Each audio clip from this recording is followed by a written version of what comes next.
All right. Welcome everybody to week 4, the final week of Pro 211, or this mod 211. It's been a good mod, although we haven't had anybody at these live sessions. Monday nights must not be a good night for you all, or many of you probably just prefer to review these sessions on your own, on your own time as opposed to coming during the live session. So no worries. We'll have another exciting session tonight without anybody to interact with. That's okay. We'll try to make it as interesting as we possibly can. So we've got 3 weeks so far. We've done pretty well to this point. I do have a handful of you that are missing your discussion board comments and posts, and I would strongly encourage you to not give up. You've got plenty of time this week if you'll sort your time out and manage it well. Interestingly or ironically, we're going to be learning about time management tonight, setting priorities, and if you'll set your priorities right and have good time management this week, you'll eat no matter how far behind you find yourself at this point, you'd be able to complete the course and pass it if you put in the effort. Another just quick reminder too, we've talked about this in past weeks, but as we get closer to Saturday at midnight is a hard cutoff as far as the course close, meaning I can't take coursework after Saturday at midnight at all. That's just a school policy. I do accept late work. However, the exception to that is this week, Saturday at midnight. That's the hard and fast cutoff based on the school policy. So I would strongly encourage those of you who are trying to get a good grade in this class to complete your work this week early, to take the 15-point career integration quiz and to get your discussion board done, all your posts done, and make sure you've got all your posts from previous weeks. Stay on top of your checkpoints, but just get it done early. We've talked about this before, but it seems like with that hard cutoff Saturday at midnight, if something bad can happen, a family issue, a computer issue, a connection issue, a health issue, a work issue, a housing issue, if something significant can happen, it seems like it happens this week and prevents some of you from passing the class, but needlessly, because if we would do it early, get things done, stay on top of things and get things done early, then we wouldn't risk that happening this coming Saturday. So for what it's worth, obviously you can do it however you want. You can wait all the way up until the last minute on Saturday night if you need to, but I would just strongly encourage you to get it done earlier so that we don't risk any kind of issue pushing you beyond that hard deadline. All right, so tonight we're going to talk a little bit about priorities, professionalism, time management, and should be an interesting mod. So again, late work is accepted for discounted credit. Just a reminder. So it seems like every single course I have a few people ask, can I still turn my work in? And I've been every single session on the announcement board, all over the place. I try to make sure it's very, very evident and right out in front, that there's this opportunity that you can turn in your work no matter when you turn it in. You won't get full credit if you don't turn it in on time, but I absolutely will accept it and give you most of the credit if you'll just get it done. Okay, so get caught up. Use this week to make sure that you're caught up. Make sure you've got all your posts each and every week. All the grading from last week is completed. All the grading to this point is completed. So if you've turned something in and have not yet received a score, make sure and zip me a quick email and I'll get on top of that. Might be just something that I missed, and that does happen. So if you've turned something in and haven't seen a score on it, feel free to zip me a quick email and we'll make sure that you've got a score. I have added some points for some of you who have been adding posts to previous weeks. I appreciate seeing those, and I expect and I hope that I'll see more of those this week for a handful of you, like I say, who have missed some weeks on the board and need to get those in so that you can pass the class. So this week we've got that short feedback quiz. That's that career integration quiz. It's not really a quiz. It's just giving some constructive criticism and feedback, some positive feedback, hopefully, on ways that we can improve and expand on the course. I hope you'll put a little bit of thought into that. There's no word minimum or anything like that. If you give any kind of answer that seems semi-thoughtful, I'm going to give you full credit for it. So, but I welcome any kind of thoughtful feedback on how we can continually improve a course like this for future mods and for future students. So That's the career integration quiz. Shouldn't be called a quiz, like I say. Don't be anxious about that. I think you've probably seen it in prior courses, so it shouldn't be anything new or surprising there. Obviously, just strongly encourage you to keep on top of your checkpoints. I mentioned this at the beginning of the course, but it's the best way to get some easy points. In addition to some easy points, it's the easiest way and the only way in a class like this to get extra credit. So some of you are going to have a score that exceeds 100% because you've done a great job staying consistent with your checkpoints. It's given you a lot of extra credit, and then you've done a great job following all the instructions and putting some effort into the weekly discussion boards. This week's discussion board, like other discussion boards, is going to have different components to it. Please, please, please be careful to read through all the instructions. We'll go over some of the instructions later tonight and some of the material that you could cover within, the discussion board this week. But it seems like every week there's just a little bit of a difference or an extra instruction or something like that a handful of you will miss just because you read through it too quick or just missed something. So please, again, I emphasize this every single week, but just make sure that you're reading through the instructions all the way through. And if you need to, and I would suggest or encourage this, if I was in the class, I would do it myself. I would take some notes down based on the basic requirements of the instructions so that I didn't miss anything. Even if you don't take notes on it, after you complete your main post, I would encourage you to reread the instructions to make sure that you're not missing anything.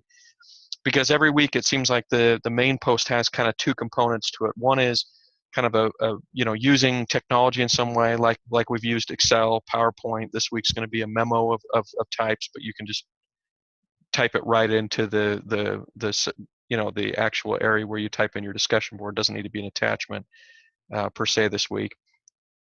But then it also usually has something in addition to that to discuss. So like last week, there was the interview part, and then there was the Excel goal part. The week before, there was the PowerPoint part, and then there was an additional instruction that wanted some detail on something regarding communication and success. And so every week has had different components to the instruction board that just require you to very carefully read through the instructions and make sure you're not missing any piece or part of those instructions so they can give you full credit. Now, if you miss those parts or pieces, I will discount your score, of course. I can't give you full credit, but I will always encourage you to edit or add to your discussion board. So if you just miss something altogether and I've pointed that out, feel free to go back in and add another post and add that content that you were missing so you can get some additional points. The most common thing on the discussion board, of course, is just missing peer responses or missing all your posts altogether. And of course, I would encourage you to get those done before the end of the week for those points. Now, last week we talked about SMART, which is the acronym for specific, measurable, attainable, realistic, and timely as far as goals are concerned. If we'll do those when it comes to our goal setting and goal making, it's much more likely that we're going to have success. We had some quotes last week where we talked about the biggest or hardest part potentially for many people when it comes to goals is the actual just writing them down, just making them. A lot of people never set a goal their entire life. They just allow life to kind of take them whatever direction they want. They have no specific desires to kind of take control of their life and set it in a certain direction. They're just willing to, it's the guy who's willing to get on a boat and just let the current and the wind take him wherever it will, and not really, get pointed in any specific direction to accomplish any specific design to their lives or to their workplace or to their family or to themselves individually. And I think all of us, no matter how driven we are, kind of sense that sometimes. We sense that we're going to get pushed around by life, right? We're not in control of our own lives. We're getting kind of pushed around by it. And no matter how frantic or tragic or crazy our lives might be, because everybody's lives are, obviously very different and can have significant challenges. Each one of us has our own set of challenges, but some people, it seems like, just have a lot of significant challenges. But even those folks can take the reins, can take control. And one of the first ways that you can do that is to be self-aware about your situation and circumstances, to be realistic about what you can control and what you can't, and then to go through this SMART process, this acronym SMART, in setting some realistic, obtainable goals to put your life more in a more purposeful direction, and take more control. All of us can take wherever we're at and make some progress in that way. And we talked about the 5S: fun, family, finances, fitness, and we just talked about how you can make goals in all those different categories simultaneously, right? Just to accomplish something productive, accomplish something good in your life that you deem good, right? Nobody's going to define that for you. You can define, yeah, and accomplish whatever it is that you think is important for you. I think that's one of the things that happens with New Year's is most of us feel like there are a few areas where we're supposed to make goals at the New Year, like health, for example, or financial fitness, right? Our health, our physical fitness, and our financial fitness tend to be the most common goals at the beginning of the year each year. Well, if that's just something that you feel peer pressure or feel like is the norm, the societal norm for you to accomplish each year, the likelihood of you being motivated and staying motivated to accomplish those goals is reduced, right? Is sometimes not as, we're just not as successful sometimes with those kind of cultural goals that we feel like we're supposed to set at the beginning of the year. In fact, some of the most effective goals that I've had in my life, and I haven't been great at goals, but some of the most successful ones that I've had have been off the new year, something that I've started sometime throughout the year, and then just been highly committed, highly motivated, highly energized to accomplish whatever it was I was trying to accomplish. And I've had a lot of failures when it comes to goals. I could go back through and find a lot of different goals that I've set at different times that maybe were unrealistic. Maybe I didn't stay motivated. Maybe I didn't have some kind of time frame to accomplish it. Maybe I didn't have kind of an accountability system of some kind with someone else to help me, to support me and to make sure and keep me accountable to my goals. So there's all kinds of different reasons why, sometimes we won't have success with our goals, but we can look at those, learn from them, and make sure that with our goal setting in the future, now that we've gone through this mod and this exercise that we went through last week, that we really put the effort into making sure our goals touch on all the different aspects of that SMART acronym like we talked about, and then make it something that's truly motivational for us, and something we really are trying to accomplish. All right, so good luck with your goals. I read some great goals last week on the discussion board, and as I was reading them, I kept thinking, man, the world would be such a better place if everybody set goals like our class did, this last week. And if we were all really trying to be purposeful about our lives and trying to accomplish something great. Because most all of you set some goals that were really, truly great. And a lot of you, it's 6, 12, 18 months out, that you can really move the needle in your life and do something really substantial. For many of you, it's a degree, right? And I would call that substantial and moving the needle and opening new doors and getting new opportunities, because something that you committed to and accomplished, and it's a big, big accomplishment, a great goal, relative to goals that we can set. So anyway, you guys are all on track for goals anyway. So this week we've got a couple articles on professionalism. We've got an article on time management, and it's kind of an article. There's a quick video, but the article is actually better because the video is kind of hard to have enough time on each one of the slides that it goes through, and it's not really an animated video anyway. And so just go ahead and read the actual article. The article does a great job of giving 10 different tips on time management, and we'll talk a little bit about that in a minute. What we're going to start with is some of the professionalism articles and why it's important and what we're trying to do. And I've kind of broken down, professionalism by what we usually define it by, how we look, and then what I wanted to spend obviously the most amount of time tonight on, or the bulk of the time, as far as professionalism is concerned, is we want to talk about our actions, right, and how we act professional. And I've already posted something on the board this week that I think is important to kind of think about. Professionalism goes so far beyond wearing certain things and acting. Sometimes when we think about professionalism, we think about somebody that's kind of stuffy and stiff, somebody that's just an absolute rule follower. And if you think about the most professional person, it's a guy, it's a person, a gal or a guy dressed to the nines and acts like royalty, like British royalty, right? And that's kind of what a lot of us think about when we think of somebody that's highly professional. And of course that professionalism goes way beyond that. In fact, sometimes doesn't even encompass how we dress, or you know acting proper. It's not proper, it's professional. And they're very different things. So the articles do a good job of talking through what is professionalism, and the one article talks about how there's a difference between professionalism, what is defined as professionalism from one career, one workplace to another. So being professional um, can can can mean something very different for a service provider than it does for a manufacturer. So if I go in and I work in a coal mine, what is professional for me as a coal miner and what is professional for me as a service provider, like a financial advisor in my business, can look very different as far as how we dress, can also act a little bit differently as far as being professional. But the underlying definition of professionalism, which is these different things that we'll talk about here in a second that I've listed out on this slide, they can cross over any career that you have.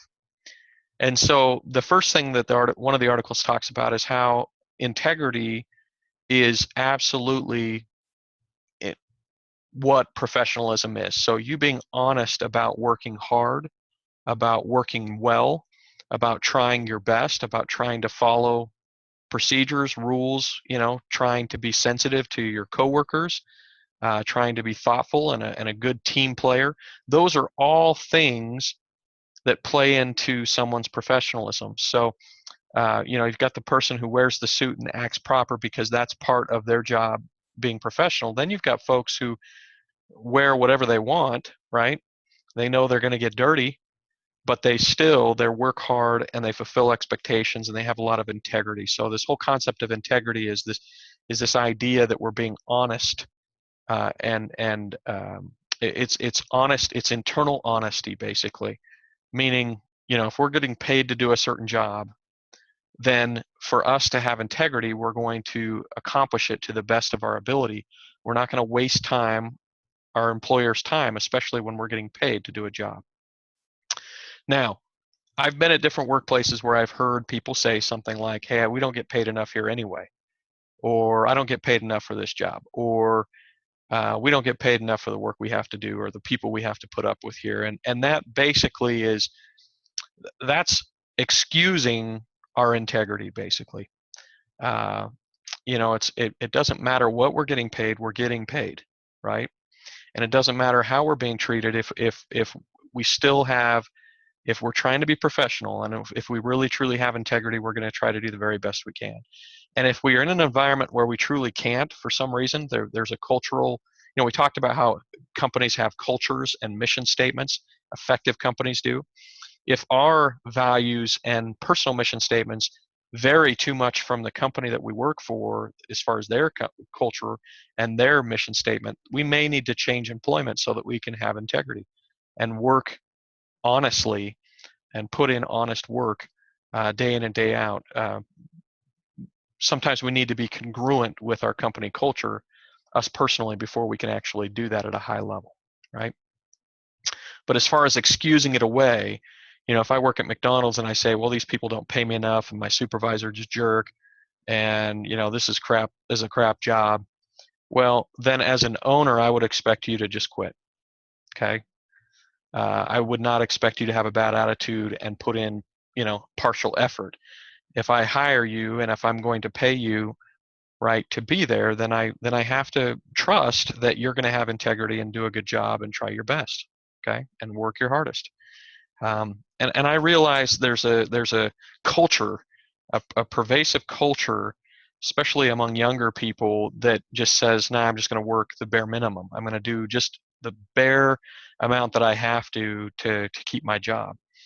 And there's an integrity problem with that. Again, if an owner or a manager is hiring you to do your best when you're on the clock and try to do the very best you can for the company, whatever company you're working for, then to have integrity, we've got to try to do that. And if there's not a match, or if we find ourselves not being able to do that for some reason, then we need to find some other kind of employment.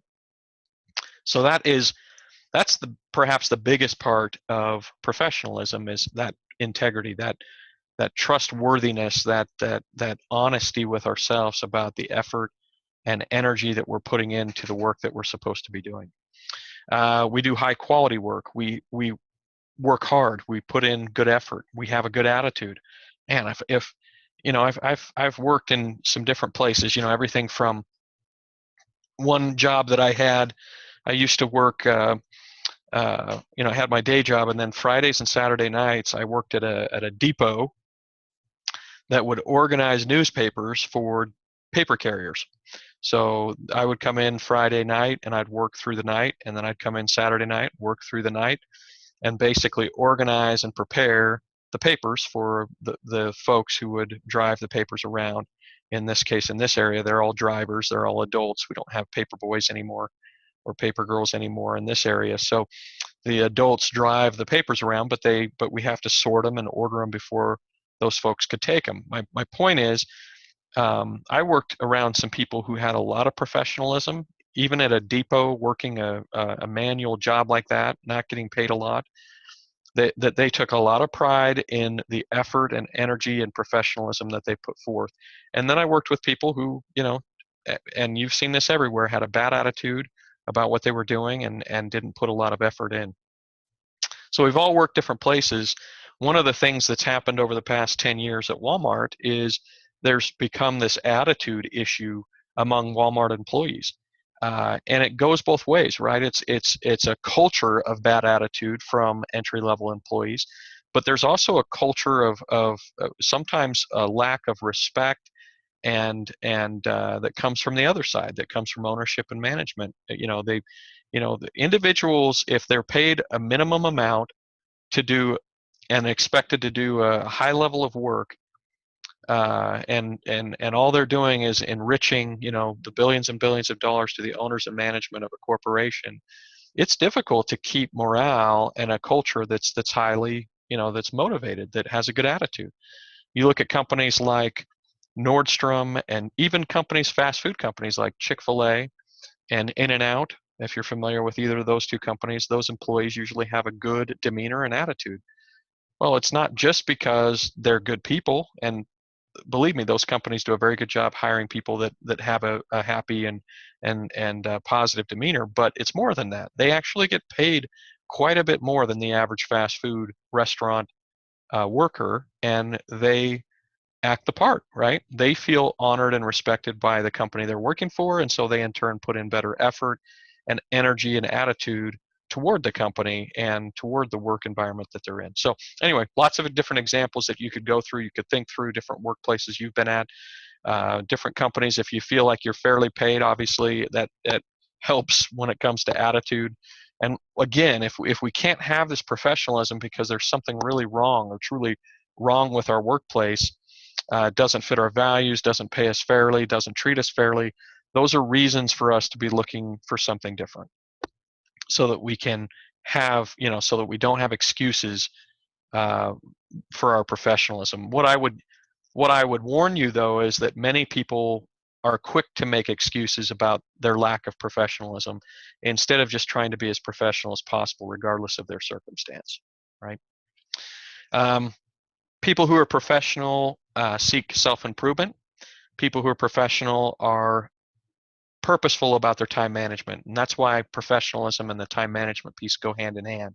Because as an employee, owner, manager, whatever we are, as far as our career is concerned, if we can effectively manage our time and try to always be improving, those are key aspects of professionalism as well. Okay. And of course, I say all this, you know, those are all aspects of professionalism. Obviously, I don't want to downplay the fact that there probably is some level of professionalism that comes into play when it comes to wherever you're working as far as your look, right? So if you work at, even the difference between a Wells Fargo and a Chase Bank, right? A Chase Bank has certain clothes that you're allowed to wear, and most clothes you're not allowed to wear, right? They have a high code of professionalism as far as what they require you to wear. Other banks have very little. Some credit unions, as long as you've got a name tag, you can wear whatever you want. And it's not that one place is more professional or less professional. It's just if you're going to be professional at that location, you want to make sure that you're meeting the expectation of owners and management in what you're supposed to look like, right? Being basic things like being clean, being tidy, looking your best. Those are obviously part of professionalism. It's just not as big of a part as most of us make it out to be. All right, then there's the reading regarding time management. And I thought there were some very good tips on this. As I mentioned, I don't like the video as much as I do just when it's written out below. So just scroll down to the article, read through the article. The article talks about different tips on managing and some things that we've always heard about, like tracking it, scheduling things. I've got a colleague that works at the bank that still keeps a Franklin day planner. Has gotten into that mode of writing everything down in his planner and stays very organized based on his system that he has. And so whether or not you do it electronically or whether or not on a device or whether or not you do it on paper, just be honest and self-aware with yourself about whether or not one of them might help you. So for example, if you're saying, well, I'll just do it on my smartphone, and then you don't, maybe it might be better to actually have a planner, as cumbersome as that might seem or sound. It might be better for you to have something on paper to keep you organized and to keep you managing your time well. Other people do just fine to do it electronically. They can really keep organized and do a great job, keeping everything together that way. Either way, like I say, it takes some self-awareness to know for yourself how to make sure that you can keep notes, that you can keep schedules. One of the most frustrating things that I had as a part of a team of salespeople at Northwestern Mutual selling insurance and investment products there for 5 years when I was first out of school was I would go with someone else. We would do a lot of team meetings, right? We would not team meetings, but appointments when we would take somebody else. So we'd pair up and take somebody else to shadow appointments with us.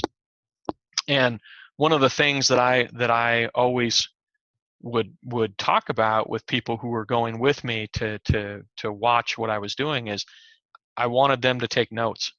I felt like it was a waste of their time if they didn't jot down some notes and some ideas and questions as we were meeting with the client or customer or prospect. And I still to this day, if somebody's trying to sell me something and they ask me a question and don't take a note of some kind, if it's my objectives, my goals, they don't make note of it in some way. They don't make note of a way to follow up with me in any way. They don't make note of different important things that I describe to them and tell them about, or they don't even make note of the actual order that I'm trying to give them. They just say yes, yes, yes, and kind of nod their head like they know.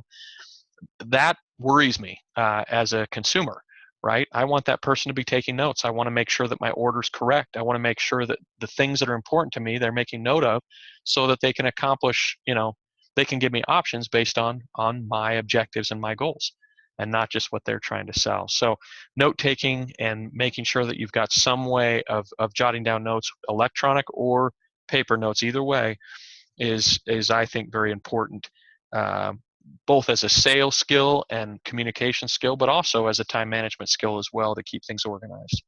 Trying to recall everything later waste time, right? So if we can make notes and jot things down in the moment, that'll help us keep organized and not waste as much time later trying to recall or trying to react to a customer or situation that could have been prevented with us taking better notes and being on top of something. It's important to look at your day and evaluate whether or not 50% of your activities are the productive activities of the day. What's interesting about this one is that sometimes you get in your work day and you can get done with a work day and kind of wonder, what did I really accomplish today? What did I actually get done?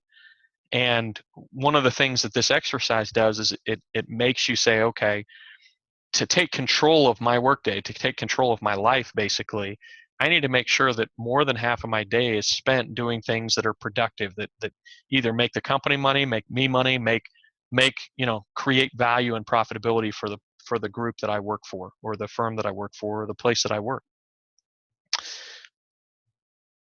And if you find yourself in a situation where you get done with a day and don't see, as you look back, any really productive time, that's something you can be more proactive about. So for example, today's Monday. When I come in on a Monday, I've got every single Monday 3 meetings with partners of mine that help me in my business. And those meetings in and of themselves are highly important, because those are the folks that refer business to me, different folks who are looking to do investments or financial planning. But I'm not actually writing any business or accomplish any kind of business in those meetings. So are they important? Yes. But are they productive? Not really. So I have to be careful on Mondays that I don't just end up going to those meetings, answering some email, answering some phone calls, taking care of some paperwork, and then being done with the day, because I can go a whole Monday and not have any productive appointments or phone calls with clients. And that's where I'm productive, is when I'm in front of or on the phone with a client or prospect. And if I'm not doing that, then I'm not productive. And so there are days that are much easier for me to be productive, and then there are days like Mondays actually that are very difficult if I'm not purposeful about my time. I can go through a Monday and just feel like, well, I went to a bunch of meetings and got done what I had to get done, but I wasn't really productive. Okay, so just an interesting exercise. Some jobs are different than others, right? Some places you're just handed an axe and you got to hack at something for 8 hours, and yeah, you're going to be productive because you were working like that all day. But a lot of our jobs now, because of communication, because of devices, because of computers that we sit in front of, because of phones that we have, we can get really distracted and become less productive because of all these different modes of communication that we have in our workplace. This article talks about planning interruptions, knowing that you're going to be interrupted, and being realistic about the fact that you're going to have those and planning for those. Making sure that you have 30 days of daily planning, and they suggest that you do it at the beginning of the day, and I strongly agree with this one. The days that I'm disciplined about doing my planning in the morning, as far as my workday, I'm able to be a lot more again, purposeful in what I do that day. I have a lot more control over what I'm going to accomplish, and I'm going to be a lot more productive if I can get that planning in and map out, what it is that I'm trying to accomplish today and make sure I get it done. Talk about 5 minutes of appointment planning, making sure that, if you do have appointments, if you're meeting with people, if you're meeting with customers, that you make sure and map out an agenda. Don't just go into the meeting and wing it. You can accomplish and be much more productive if you've got agendas and if you put some effort into your appointment. Talks about putting a do not disturb sign up, and this could be a literal or figurative do not disturb. In my office, I don't have a do not disturb sign, but all I have to do is shut my door, and then I don't get disturbed. I don't have my office phone on loud ringer. It's muted. My phone to my cell phone is always muted. And so I can have a time period where I am planning or where I'm calling a client, and I'm not going to be distracted by anybody or anything. Now, if I leave my door open and I put my cell phone in front of me, inevitably there will be people that will come in, people that will, interact with me sometimes throughout the day, and sometimes it's not very productive. It's just other employees, or sometimes it's just my phone, my device, that becomes a distraction if I'm not careful. But like I say, whether or not you figuratively or literally put a do not disturb sign up, it's important to have those times where it can be quiet, where you can meditate, plan, prepare, put thought into your next appointment, have your next appointment without distractions, those kinds of things. Depending on your workplace, obviously it's more important some places than it is others. You talk about practicing not answering emails, calls, texts. All these different things, all these different modes of communication that we get now. It's important to be able to control them. And one of the consultants that I remember from about 10 years ago coming into my workplace and consulting, charging thousands of dollars to my organization to consult with us, their whole spiel about time management was controlling your forms of communication. And their thing was you schedule before the day begins when you're going to look at emails, and you schedule before the day begins when you're going to look at voicemails, and you schedule before the day begins when you're going to look at your different devices that you have, whatever forms of communication you use within your workplace. And you absolutely don't vary from that, because if you do, you'll get caught reacting all throughout the day and never actually accomplishing and being productive.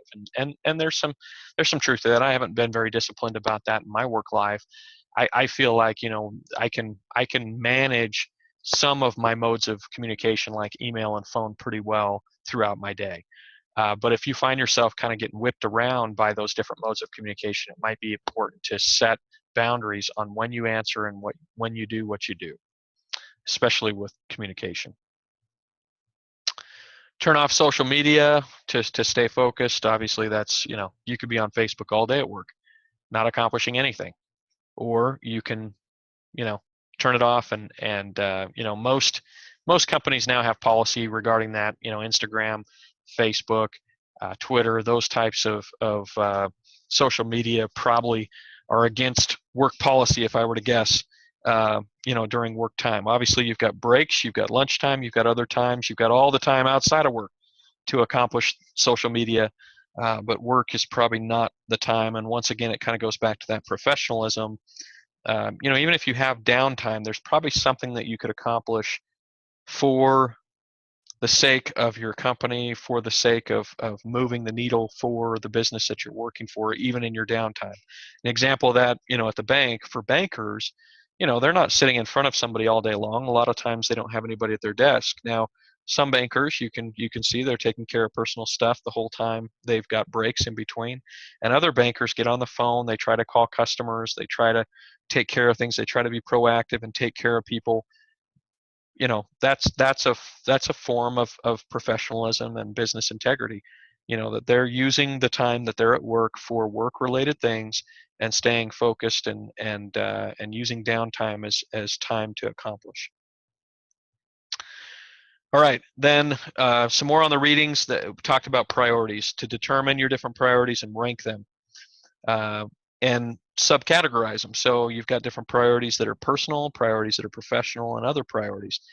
And obviously you've got to put your own values will dictate which ones of those are most important, right?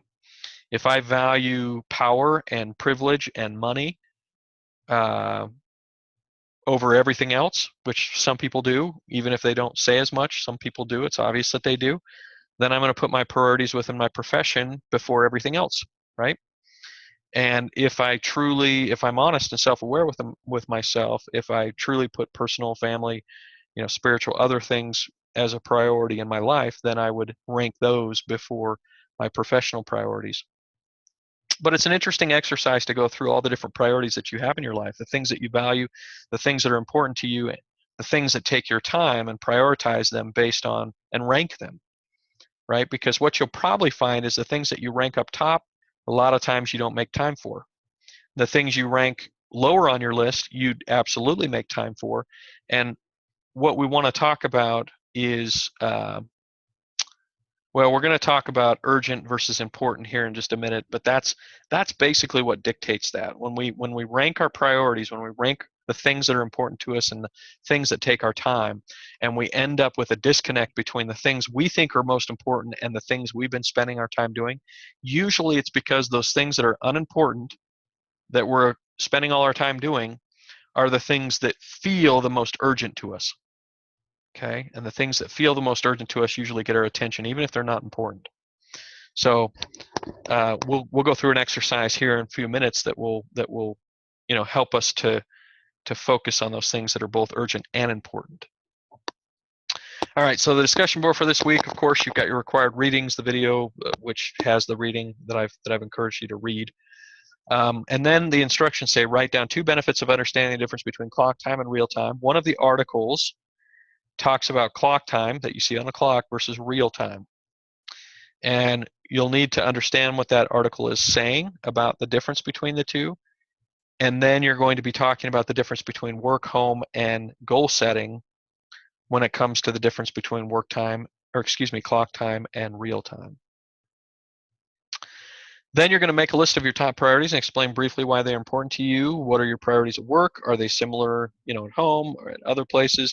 Are they similar to what your bosses are, the companies are as a whole? If your priorities are different than your boss or your manager, how will this affect your sense of satisfaction at work and ultimately the success of your company? Your priorities at work similar to priorities in other places in life. Okay, so there's just some thought-provoking questions on this week's discussion board. You don't have to get really personal with this. I mean, we've had some things in this class that are a little more personal than normal, right? As far as your own goals and things like that. Sometimes those are more private. You don't have to go, and be really specific about, your own priorities and if you're uncomfortable with that. But I do think it's a helpful exercise to accomplish this. And so even if you don't want to put down your priorities, if you'll talk generally about the exercise of listing your priorities and some realizations and feedback that you have personally about that listing, that would be sufficient if you feel uncomfortable listing them out. But I would want to see some detail and some color on how that exercise went and what your thoughts were about prioritizing out the priorities that you have in life for the different things you spend time with. I think that's a great exercise. And I've had multiple consultants, different business consultants at different points in my career over the last 16 years, do just a really quick exercise. Hey, write down the 10 most important things in your life. Okay, 10 most important aspects of your life, and then write down the 5 in ranked in order, the 5 things that you spend the most time doing from top to bottom. So you'll put something like work, and then church stuff, and then family stuff, and then and then leisure time, whatever it is. Your top 5 things ranked in order of how much time you spend. And then the point of the exercise is to compare what you listed as your top priorities in life versus what you're spending the most time doing. And of course, most people don't put down their top priority as work, and yet work is usually the thing that always gets the most, the majority of our time, right? And most of us don't put leisure as one of our absolute top values or priorities, but right after work, leisure is usually right up there. And then finally we get to things like family and our spirituality or religion or faith or whatever you want to refer to it as, our health. Those kinds of things end up on the list, but they don't end up, those things we could say are the most important, but they end up not getting a whole lot of our time at all. Anyway, just an interesting exercise. I think it helps us to think more clearly about the things that we prioritize and the way we prioritize our time specifically. All right, one of the things that I wanted to mention is this chart of flow and the concept of flow. I think this is a very interesting concept, and basically the idea is if you're at a workplace where you find yourself bored all the time, okay, and you're not challenged at all, the problem is you get in a situation where you can have a situation where you have a low skill level and you could have a very high frustration level or anxiety level, okay, with too much, if you're challenged too much. But if you're challenged too little, then you're going to get bored, and that's not productive either. So obviously productivity is hindered by being highly frustrated or anxious because the challenge level at your workplace is too much. But more commonly, what I see among people in the workplace is something that happens below the flow channel, which is that you are not nearly challenged enough and you have periods of boredom within your workplace. So let's say, for example, you work at McDonald's. They have you on the grill. You flip hamburgers all day long, 8 hours a day. So at some point, you may just love it. You may think that's the best thing in the world, and you may just enjoy it. You may be one of those folks that can do that. Most people, okay, and this plays out by how much turnover there is at McDonald's, but most people can't sit and flip burgers all day, every day, and not at some point feel like they're not being challenged and feel like they're bored. right? And at the point that that happens, we get out of flow and we're not highly productive. Okay, we want to be in that productive channel, that flow channel, where we're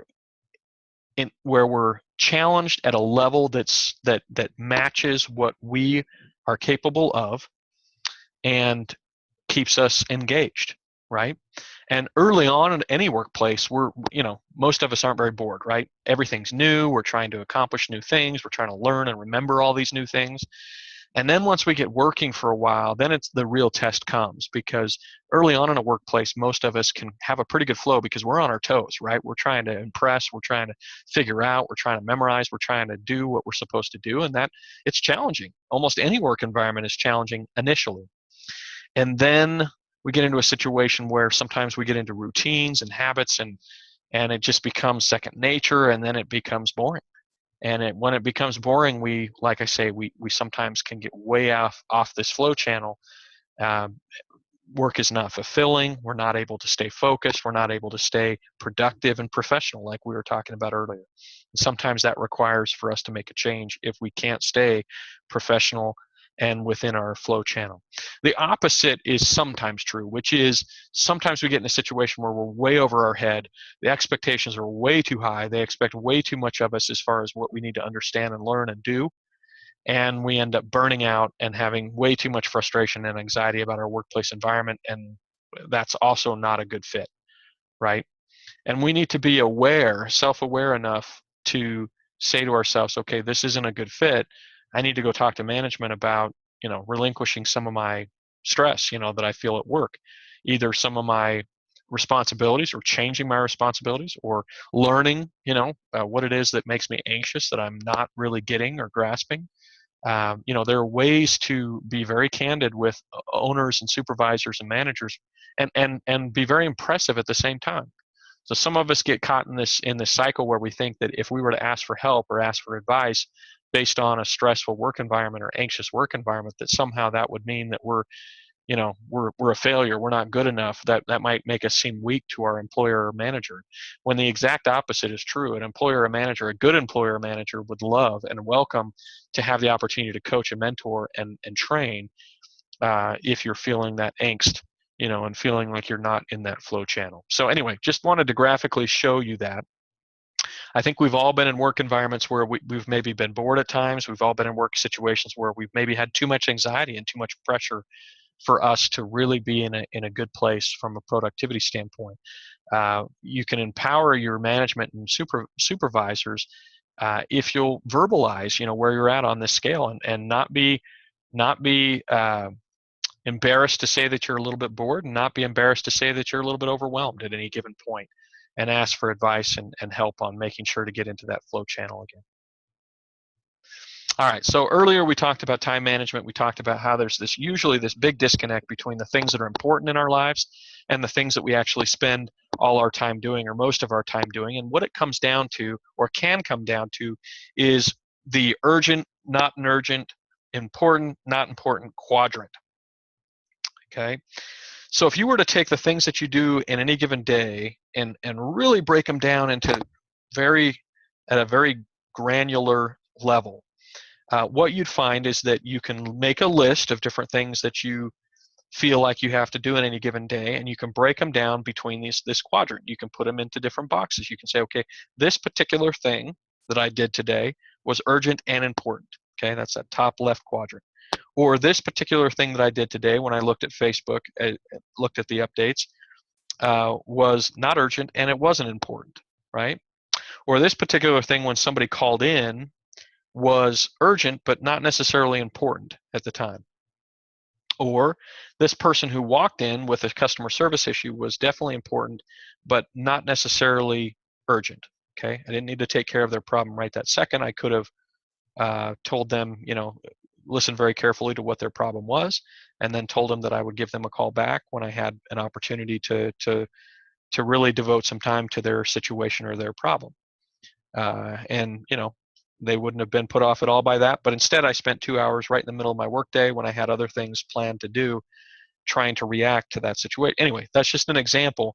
But all of us throughout our day, whether it's at home, with our families, whether it's at the workplace, whether or not it's at school, wherever it is, we can look back and create this quadrant, okay?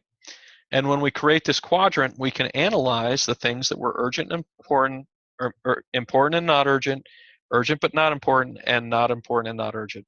And of course, the things that should flow to the top, right, that should have been prioritized as the most important things that day are the things that are both urgent and important. The things that usually get put off are the things that are not urgent but very important. That top right tier gets overlooked over and over and over again. So in my world, that top right tier are things like business planning, things like trying to plan out and educate myself and get my planning process. It's the issues of working on the business that are so important, but when we get busy, we tend to put them off. The things that tend to get in front of me all day long are things like phone calls, emails, texts from clients that I feel obligated to respond to immediately, when in reality most of them don't even expect that. I'm the one that puts that expectation on myself. It's not necessarily true that that's what they expect. Anyway, the point is, it's a healthy exercise to go through, break it down by quadrant. Stephen Covey, gives some different examples. Okay, goes through it. I think that's interesting. Sounds like it's hailing where I'm at. If not hailing, significant raindrops, very loud here in Provo. But anyway, Covey gives some different, very specific examples on, different things that are urgent and different things that are important or not important. So again, that not urgent, important box gets things like relationship building, prevention, planning, things that are so important but tend to get put off. And then, of course, urgent things like just putting out fires, responding, crisis issues, things like that. And then something that a lot of us end up wasting a lot of time with are quadrants 3 and 4, right? Things that are absolutely not important but end up taking a lot of our time throughout the day because they feel urgent or they happen to be in front of us. Like some time wasters in quadrant 4. Okay. Anyway, I think it's a very healthy exercise when it comes to time management. I think it's one of the most important exercises that we can do retroactively, is to analyze important versus non-important things throughout our day, urgent versus non-urgent, and then make sure that we're focused on both those important tiers, especially the not urgent important one, because those tend to, like I say, get put off in the busyness of life. Okay. All right. So good luck this week. Finish strong. Let me know if you've got any questions or concerns as the week goes on. Get things done early. Prioritize your time. Use your time wisely this week. Effort, making sure that you've got all your work in. Look back at the different grades and the feedback that I've given you and see if there are ways that you can improve your scores if you so desire a better score. Stay consistent with the checkpoints this week, and best of luck to all of you. Let me know if there's anything we can do for you, and have a great week, have a great night, and finish strong with the course. Good evening.